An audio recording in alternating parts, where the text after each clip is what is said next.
Nah, selamat pagi Bapak-bapak dan saudara yang kasih Tuhan, Salam. Ya, puji Tuhan untuk kesempatan yang indah pada saat ini. Ya, kita tetap terus dihimbau, diajak untuk terus berdoa untuk bangsa dan negara. Ya, saat ini memang saat yang sangat berat untuk negeri ini, namun kita yakin Tuhan tidak akan membiarkannya. Untuk itu mari kita akan merenungkan firman Tuhan yang tidak asing untuk kita semuanya di dalam Kejadian pasal 39.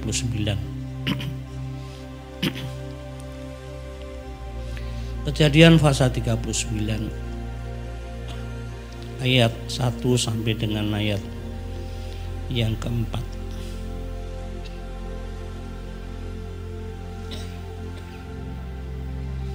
Kejadian 39 ayat 1 sampai dengan ayat 4, demikian firman Tuhan.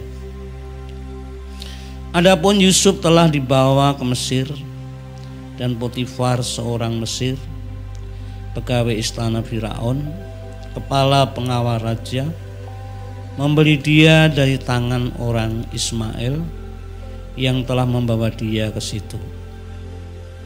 Tetapi Tuhan menyertai Yusuf sehingga ia menjadi seorang yang selalu berhasil dalam pekerjaannya. Maka tinggallah ia di rumah tuannya, orang Mesir itu. Setelah dilihat oleh tuannya bahwa Yusuf disertai Tuhan dan bahwa Tuhan membuat berhasil segala sesuatu yang dikerjakannya, maka Yusuf mendapat kasih tuannya dan ia boleh melayani dia. Kepada Yusuf diberikannya kuasa atas rumahnya, dan segala miliknya diserahkannya pada kekuasaan Yusuf. Iya, sampai di sini. Bapak-bapak dan saudara yang dikasihi Tuhan, ya, kita mengenal seorang yang namanya Yusuf. Siapakah Yusuf? Ia berada di Mesir itu bukan maunya atau kehendaknya sendiri, tapi melalui proses perjalanan hidup yang sangat menyusahkan. Ya, mulai dari keluarga. Ketika Yakub ayahnya mengasihi Yusuf anaknya lebih daripada saudara-saudaranya. Kemudian Yusuf dibenci dan tidak disapa dengan ramah oleh saudara-saudaranya. Ya, dari sini kita melihat Yusuf oleh karena dikasih oleh orang tuanya Yakub lebih daripada saudara-saudara. Dengan ini Yusuf ini mengalami tekanan yang sangat berat. Karena Yusuf dibenci, tidak disapa dengan ramah oleh saudara-saudaranya. Ini sudah perkara yang tidak ringan. Kalau orang dipukul sudah, dicambuk sudah, tapi kalau katanya dibenci, tidak disapa dengan ramah. Yusuf ini anak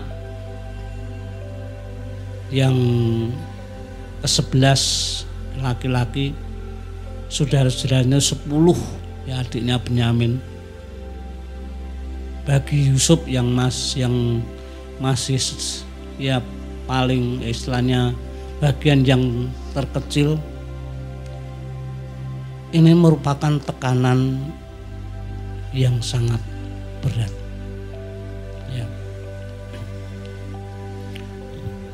Dan selanjutnya Yusuf diperlakukan yang jahat oleh saudara-saudaranya dengan dianiaya, dimasukkan ke dalam sumur yang tujuannya supaya Yusuf mati. Jadi ini merupakan penderitaan Yusuf yang tidaklah kecil. Apa daya bagi Yusuf keadaan seorang yang bagian yang kecil daripada saudara-saudaranya untuk melawan, untuk membela diri? Tidak mungkin. 10 saudaranya, kakak-kakaknya, ya adiknya yang kecil, kalau sudah dibenci, tidak disapa, itu sangat-sangatlah berat. Ya, apa kesalahan Yusuf? Tidak jelas. Hanya oleh karena Yakub yang mengasihi Yusuf lebih dari saudara-saudara, inilah yang membuat Yusuf ini dibenci oleh saudara-saudaranya. Dalam perkara ini Yusuf ya dalam situasi yang sedemikian, ketika Yakub ayahnya itu mengasihi lebih dari saudara-saudaranya dan saudara-saudaranya membenci, ya tidak disapa dengan ramah, bahkan dianiaya. Wah, ini sungguh sesuatu yang membuat Yusuf ini tertekan dan menderita sekali.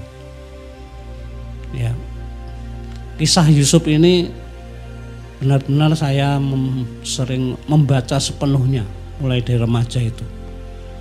Itu menjadi pergumulan. Ya. Nah, Bapak-bapak dan saudara yang kasih Tuhan, ya, dalam hal ini kita dalam hidup ini tidak lepas dengan banyaknya masalah, tidak tahu kadang-kadang apa penyebabnya, dan kadang-kadang datang dengan tiba-tiba terjadi. Maka kita ini perlu mensikapi dengan belajar mensikapi dengan sebaik-baiknya, belajar melalui firman Tuhan, seperti yang terjadi di dalam keluarga Yakub ini. Ya. Jadi ini sesuatu yang indah. Saya benar-benar belajar dari keadaan Yusuf ini. Waktu remaja saya membaca sepenuh, saya bisa menangis ketika waktu bagaimana pertemuan Yusuf dengan saudara-saudaranya. Saya membaca itu bisa nangis. Berulang-ulang saya baca, bisa menangis lagi. Besok menangis lagi. Pertemuan itu benar-benar membuat, waduh, Yusuf ini benar-benar orang yang mengalami penderitaan, tapi tahu bagaimana memahami, tahu bagaimana tidak menuntut, membalas, tidak berpikir negatif. Ya. Nah, Bapak-bapak dan saudara yang kasih Tuhan, kehidupan orang percaya sering menghadapi tantangan. Ya, tantangan.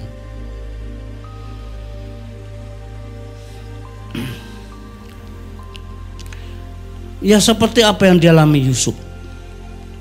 Namun di situ kemudian Yusuf dikeluarkan setelah dia dan masukkan sumur. Namun kemudian Yusuf dikeluarkan dari sumur dan dijual kepada orang Ismail, dan kemudian dibawa ke Mesir, dibeli oleh seorang pegawai istana Firaun, kepala pengawal raja namanya Potifar. Kemudian di situ Yusuf menjadi budak atau hamba di rumah Potifar. Ya. Yusuf menjadi budak di rumah Potifar itu sangat berat. Tidak enak, ia jauh dari keluarga dan ia harus melakukan pekerjaan apa yang harus diperintahkan oleh tuannya. Dalam keadaan yang sedemikian sebagai budak. Ya.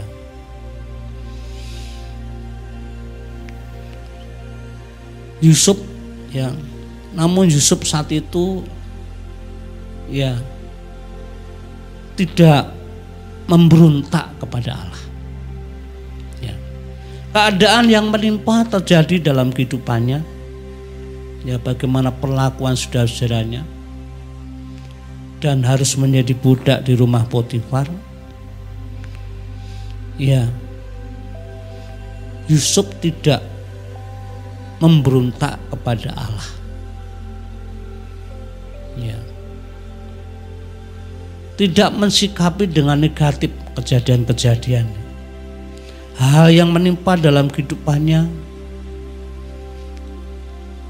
Yusuf sadar bahwa yaitu semua adalah kehendak Allah. Semua yang terjadi dalam kehidupan Yusuf semua adalah kehendak Allah. Ini sangat luar biasa. Ya. Ini merupakan suatu tindakan iman. Ya. Ini merupakan suatu perbuatan iman Yusuf. Bagaimana kehidupannya yang menderita oleh karena ya saudara-saudaranya masih menjadi budak, itu bukan perkara yang mudah. Namun Yusuf ini dalam mensikapi tidak bersifat untuk ya membela diri, untuk protes kepada Tuhan, tidak. Tetapi Yusuf ini sangat sadar bahwa ini adalah kehendak Allah. Disikapi dengan iman kepada Tuhan. Ya. Meskipun dalam keadaan yang masih remaja, namun tahu bagaimana mensikapi keadaan yang menimpa dalam kehidupannya. Itu adalah kehendak Tuhan. Untuk menguatkan, kita baca di dalam Kejadian pasal 45. Kejadian 45 ayat 7 dan 8.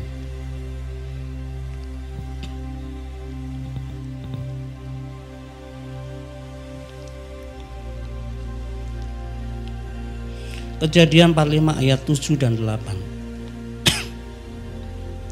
Maka Allah telah menyuruh aku mendahului kamu untuk menjamin kelanjutan keturunanmu di bumi ini dan untuk memelihara hidupmu sehingga sebagian besar daripadamu tertolong. Jadi bukanlah kamu yang menyuruh aku ke sini, tetapi Allah. Dialah yang telah menempatkan aku sebagai bapa bagi Firaun dan tuan atas seluruh istananya dan sebagai kuasa atas seluruh tanah Mesir. Nah ini setelah Yusuf ini sudah sampai kepada puncak, ya bagaimana melewati daripada penderitaan. Saat itu bagaimana ketika berjumpa dengan keluarganya yang sudah datang, diundang datang ke situ. Ya ketika memberi makanan gandum di situ, dia sadar bahwa apa yang Yusuf ada di Mesir waktu menjadi budak itu sungguh itu oleh karena kehendak Allah. Oleh karena kehendak Allah. Nah Bapak-bapak dan saudara yang dikasihi Tuhan, ketika orang percaya ya, yaitu di dalam tindakan iman, ketika orang percaya bertindak di dalam iman, berbuat di dalam iman, di situ ada peranan Allah. Ya. Ada peranan Allah atau penyertaan Tuhan yang sangat nyata sekali. Ya. Seperti yang dialami oleh Yusuf di dalam Kejadian 39 ini. ketika Yusuf ya di dalam tindakan iman ya menerima peristiwa yang terjadi, segala sesuatu dia sadar bahwa ini adalah kehendak Allah. Ya, semuanya adalah kehendak Allah. Ya, di situ ada peranan Allah, ada penyertaan Allah. Ya, yang sangat nyata sekali di dalam kehidupan Yusuf. Yang terbukti bahwa penyertaan Tuhan membuat Yusuf ini berhasil dalam setiap pekerjaan, ya, dalam pekerjaan yang dipercayakan kepada Yusuf. Ya. Bahkan di situ dikatakan ya itu suatu ya dalam keberhasilan ini suatu prestasi yang sangat besar yang dimiliki Yusuf. Ya mendapat kasih tuannya, ya boleh melayani tuannya. Terlebih lagi kepada Yusuf diberikan kuasa atas rumahnya dan segala miliknya diserahkannya kepada kekuasaan Yusuf. Ini adalah semua karena Yusuf, yaitu di dalam mensikapi keadaan, dalam apa yang dialami, ia sadar akan kehendak Allah, yaitu bertindak dengan iman. Ya, masalah seberat apapun, ketika menyadari ya bahwa Allah itu punya rencana, punya kehendak, kita akan merasakan bagaimana peranan Tuhan, penyertaan Tuhan nyata di dalam kehidupan orang-orang percaya. Nah, jadi bapak-bapak dan saudara yang kali Tuhan, masalah memang bisa datang di dalam kehidupan keluarga, apapun. Tetapi ketika kita sadar ada kehendak Allah, kita mensikapi dengan iman. Segala sesuatu Tuhan tidak membiarkan. Ada peranan Allah yang luar biasa. Ada penyertaan Tuhan yang luar biasa. Ya. Maka bagi kita sebagai orang-orang percaya, apapun yang terjadi dalam hidup ini, kita sadar bahwa Allah itu tidak pernah membiarkan kita. Ada rencana Allah yang begitu besar. Tekanan, penderitaan yang menimpa orang percaya itu ya tidak lepas dari pemandangan Tuhan. Maka Rasul Petrus pun juga menasihatkan kepada orang-orang percaya ya yang tersebar dimanapun, bagaimana kehidupan orang percaya itu memang tidaklah mudah, mengalami penderitaan. Ya, kita baca dalam 1 Petrus pasal 2.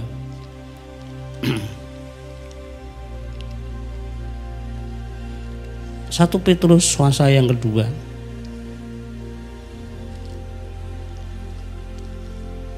Demikian firman Tuhan ayat 19. Sebab adalah kasih karunia jika seorang karena sadar akan kehendak Allah menanggung penderitaan yang tidak harus ia tanggung. Ya, ini disampaikan pada orang-orang percaya dimanapun, sehingga biar orang-orang percaya itu ketika mengalami apa saja, ya asal mau menerima dengan percaya pada Tuhan, di situ ada rencana Allah dan penyertaan Tuhan nyata. Nah, bapak-bapak dan saudara yang kasih Tuhan, kita melihat akan situasi bangsa dan negara kita. Ya, memang bukan suatu yang mudah. Saya kalau mendengar apa yang disampaikan Bapak Presiden, saya dicaci maki, saya diam saja. Saya dianggap goblok, saya diam saja. Ya. Ini memang bukan perkara yang mudah. Ya, orang yang merasa Bapak Presiden dihina, dicaci maki, difitnah itu rasanya melu getem-getem. Ya, kadang-kadang di dalam YouTube seringkali ada yang menangis kalau mendengar Bapak Presiden itu diperlakukan yang tidak baik. Namun puji Tuhan, itulah apa yang dialami oleh Bapak Presiden Jokowi dalam mensikapi ini. Demi bertugas sebagai pemimpin negeri untuk rakyat, saya percaya ini ada penyertaan Tuhan. Dan Bapak Jokowi Presiden ini benar-benar hati yang senantiasa apa yang dialami, tidak berpikir untuk berbuat sesuatu yang tidak baik. Segala sesuatu senantiasa hanya berharap bersandar kepada Tuhan. Dan kita melihat bagaimana melalui Bapak Presiden ini, banyak dikenal oleh bangsa-bangsa lain. Dan saya percaya bangsa kita dengan adanya Bapak Presiden ini kiranya dapat membawa kehidupan bangsa seperti yang ditatakan untuk kesejahteraan rakyat Indonesia bisa terjadi. Dan untuk itu melalui firman Tuhan kiranya menjadi berkat bagi kita. Ini memang bukan sesuatu yang mudah untuk seseorang bisa menyadari bahwa semua peristiwa yang terjadi ada rencana Allah terhadap pribadi kita sebagai orang-orang percaya. Untuk itu mari melalui pelajaran kisah Yusuf ini menjadi suatu pelajaran yang sangat indah. Dimanapun kita berada, apapun yang terjadi dalam hidup ini, kita sadar bahwa ada rencana Allah yang sangat indah bagi setiap kita. Untuk itu melalui firman Tuhan kiranya diberkati kita. Demikian juga kita terus berdoa untuk bangsa dan negara biar lawatan Tuhan nyata. Tuhan Yesus memberkati.